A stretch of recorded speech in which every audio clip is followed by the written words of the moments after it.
Corrected evidence. Mencius Moldbug. March 3, 2010.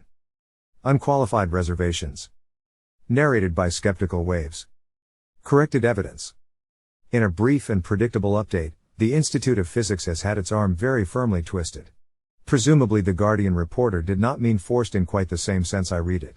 But then again, perhaps he did. In a statement issued today, the Institute said its written submission to the committee has been interpreted by some individuals to imply that it does not support the scientific evidence that the rising concentration of carbon dioxide in the atmosphere is contributing to global warming. It says, that is not the case. The Institute's position on climate change is clear. The basic science is well enough understood to be sure that our climate is changing, and that we need to take action now to mitigate that change. The Institute said its critical comments were focused on the scientific process, and should not be interpreted to mean that the Institute believes that the science itself is flawed. Which sits wonderfully with 10. The scope of the WEA review is, not inappropriately, restricted to the allegations of scientific malpractice and evasion of the Freedom of Information Act at the CRU.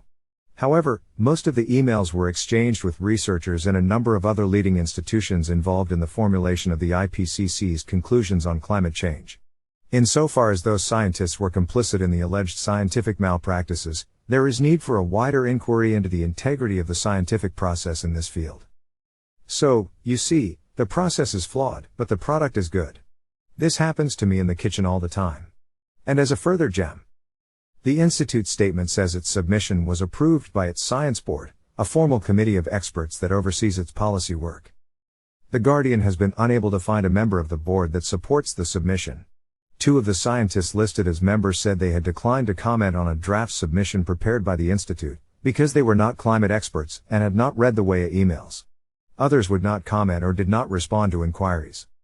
An Institute spokesperson said the submission was strongly supported by 3 members of the board. All members were invited to comment. Only a few did. All concerned approved the submission unanimously. Apparently one can go too far with this Sakharov stuff. Still, anonymous courage is courage nonetheless. If a few more greengrocers stop putting the poster in the window, you never know what might happen in 10 or 20 years. I refer, of course, to Václav Havel's most famous essay, The Power of the Powerless. Our system is most frequently characterized as a dictatorship or, more precisely, as the dictatorship of a political bureaucracy over a society which has undergone economic and social leveling. I am afraid that the term dictatorship, regardless of how intelligible it may otherwise be, tends to obscure rather than clarify the real nature of power in this system, even though our dictatorship has long since alienated itself completely from the social movements that give birth to it, the authenticity of these movements, and I am thinking of the proletarian and socialist movements of the 19th century, gives it undeniable historicity. These origins provided a solid foundation of sorts on which it could build until it became the utterly new social and political reality it is today, which has become so inextricably a part of the structure of the modern world. It commands an incomparably more precise, logically structured, generally comprehensible and, in essence, extremely flexible ideology that, in its elaborateness and completeness, is almost a secularized religion. It offers a ready answer to any question whatsoever. It can scarcely be accepted only in part, and accepting it has profound implications for human life. In an era when metaphysical and existential certainties are in a state of crisis, when people are being uprooted and alienated, and are losing their sense of what this world means, this ideology inevitably has a certain hypnotic charm. The manager of a fruit and vegetable shop places in his window, among the onions and carrots, the slogan, "Workers of the world, unite." Why does he do it? What is he trying to communicate to the world? Is he genuinely enthusiastic about the idea of unity among the workers of the world? Is his enthusiasm so great that he feels an irrepressible impulse to acquaint the public with his ideals? Has he really given more than a moment's thought to how such a unification might occur and what it would mean? I think it can safely be assumed that the overwhelming majority of shopkeepers never think about the slogans they put in their windows, nor do they use them to express their real opinions. That poster was delivered to our greengrocer from the enterprise headquarters along with the onions and carrots. He put them all into the window simply because it has been done that way for years, because everyone does it and because that is the way it has to be. If he were to refuse, there could be trouble. He could be reproached for not having the proper decoration in his window. Someone might even accuse him of disloyalty. He does it because these things must be done if one is to get along in life. It is one of the thousands of details that guarantee him a relatively tranquil life in harmony with society, as they say. Obviously the greengrocer does not put the slogan in his window from any personal desire to acquaint the public with the ideal it expresses. This, of course, does not mean that his action has no motive or significance at all, or that the slogan communicates nothing to anyone. The slogan is really a sign, and as such it contains a subliminal but very definite message. Verbally, it might be expressed this way: I, the greengrocer's I, live here and I know what I must do. I behave in the manner expected of me. I can be depended upon and am beyond reproach. I am obedient and therefore I have the right to be left in peace. This message, of course, has an addressee. It is directed above, to the greengrocer's superior, and at the same time it is a shield that protects the greengrocer from potential informers. The slogan's real meaning, therefore, is rooted firmly in the greengrocer's existence. It reflects his vital interests. But what are those vital interests? Let us take note: if the greengrocer had been instructed to display the slogan "I am afraid and therefore unquestioningly obedient," he would not be nearly as indifferent to its semantics, even though the statement would reflect the truth. The greengrocer would be embarrassed and ashamed to put such an unequivocal statement of his own degradation in the shop window, and quite naturally so, for he is a human being and thus has a sense of his own dignity. To overcome this complication, his expression of loyalty must take the form of a sign which, at least on its textual surface, indicates a level of disinterested conviction. It must allow the greengrocer to say, "What's wrong with the workers of the world uniting?" Thus the sign helps the greengrocer to conceal from himself the low foundations of his obedience, at the same time concealing the low foundations of power. It hides them behind the facade of something high. And that something is ideology. Ideology is a specious way of relating to the world. It offers human beings the illusion of an identity, of dignity, and of morality while making it easier for them to part with them. As the repository of something superpersonal and objective, it enables people to deceive their conscience and conceal their true position and their inglorious modus vivendi, both from the world and from themselves. It is a very pragmatic but, at the same time, an apparently dignified way of legitimizing what is above, below, and on either side. It is directed toward people and toward God. It is a veil behind which human beings can hide their own fallen existence, their trivialization, and their adaptation to the status quo. It is an excuse that everyone can use, from the greengrocer, who conceals his fear of losing his job behind an alleged interest in the unification of the workers of the world, to the highest functionary, whose interest in staying in power can be cloaked in phrases about service to the working class.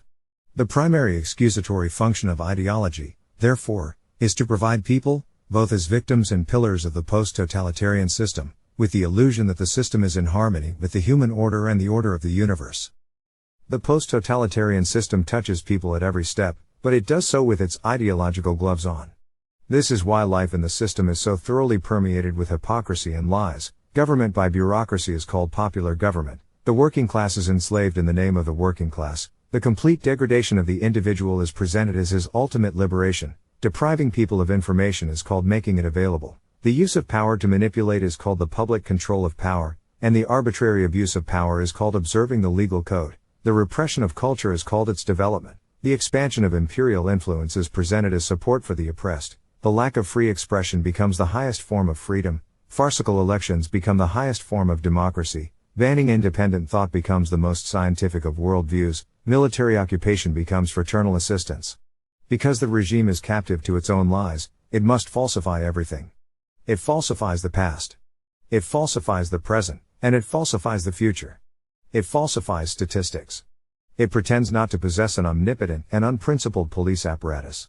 It pretends to respect human rights. It pretends to persecute no one. It pretends to fear nothing. It pretends to pretend nothing.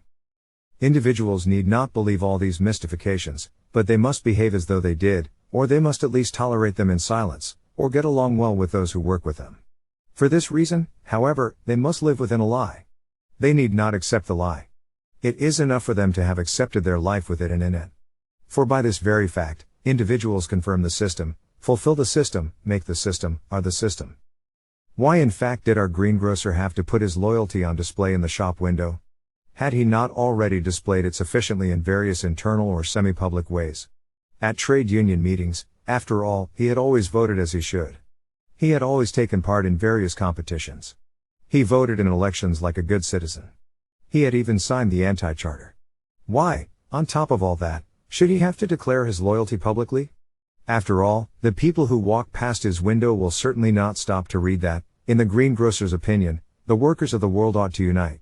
The fact of the matter is, they don't read the slogan at all, and it can be fairly assumed they don't even see it. If you were to ask a woman who had stopped in front of his shop what she saw in the window, she could certainly tell whether or not they had tomatoes today, but it is highly unlikely that she noticed the slogan at all, let alone what it said. It seems senseless to require the greengrocer to declare his loyalty publicly. But it makes sense nevertheless.